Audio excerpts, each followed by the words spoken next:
I am hooked. This game isn't just Pokemon with guns, it is 10 times better than any Pokemon game I've played over the past few years.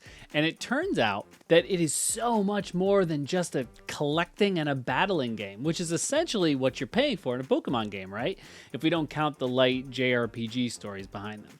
So in this video, we're gonna go over Palworld, what it looks like and feels like to play, and why I think it is a must play if you're even considering it. Especially since, even in early access, it's day one on Game Pass. Can't beat that, right? So here's the big thing that I didn't know about this one until I booted it up for the first time. This is a survival game, first and foremost. Like, we're talking hunger bars, torches in cold weather, crafting, base building, all of it, which for me is awesome. Palworld comes from the creative team at Pocket Parrot, released in early access today, January 19th, and it introduces players into a truly unique open world experience that seamlessly merges elements of survival and companionship with your little pal buddies. Whole world is inhabited by these creatures, these pals, and players are sort of thrust into this narrative that pits them against a notorious poaching syndicate. The pals can be both allies and commodities, and they significantly influence the journey of this game. Palworld really shines when it comes to the survival, exploration, and building aspects too. It's all about using your pals' unique abilities to make your way through various challenges and tasks. And it's not just combat. If you enjoy teaming up with others too, you're in luck because Palworld has a great multiplayer setup. You can link with up to 3 other players in online co-op mode or join a larger group on dedicated servers. You can host up to 32 players. So when you start up the game, it's like a lot of survival games. You have nothing in your inventory and you just send out into the world with a little checklist in the upper right-hand corner telling you how to get started in the first few hours of the game. And then you're off, chopping down trees, crafting tools at your workbench, building your base, and of course, catching pals. The pal system is like very, very, very close to Pokemon. Like it's a carbon copy. You got a pal deck. You get pal spheres to throw at the pals to catch them.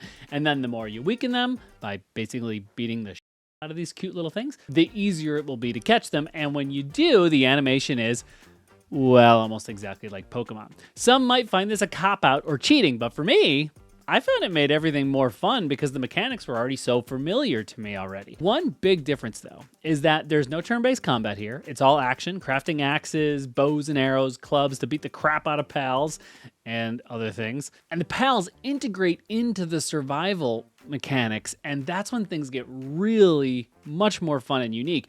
Pals are not just battle buddies, they help you maintain your base and craft. You can assign pals you catch to your base, and they'll do things like gather wood, gather stone, as well as pitch in to help you build and craft to move things along. The more you level up your base, the more pals you can assign out. You can also throw out a pal from your party, and it'll battle alongside you and follow specific orders you give it as you see fit. Just like in Pokemon, the pals are based on real animals, and they carry pieces in their names, right? It's like Hookrides, Lambol, Cativa, you get the deal. They are adorable, adorably designed, and a lot of fun. Of course, you don't just have to keep yourself alive, you have to keep them alive as well. Like little Tamagotchis, they gotta be fed, they have to have a good place to sleep, they don't wanna be neglected. And when you find them in the wild, it's more like Pokemon Arceus than anything else, really. They're all chill until you start whacking them with an axe, and then they get hostile and they start fighting back. I mean, wouldn't you?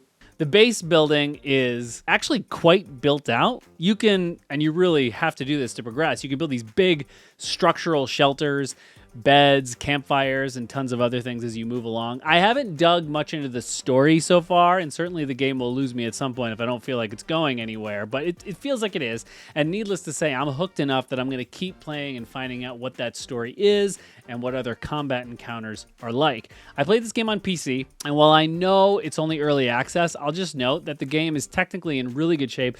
DLSS support out of the box. There were a few odd things that cropped up, and nothing really all that annoying. My only real technical complaints are that the camera is quite zoomed in for a third-person game. I'd appreciate a bigger field of view. Luckily, that's built into the settings, and I zoomed it out as much as I could, which is much better than default, but I think it could go even further, honestly.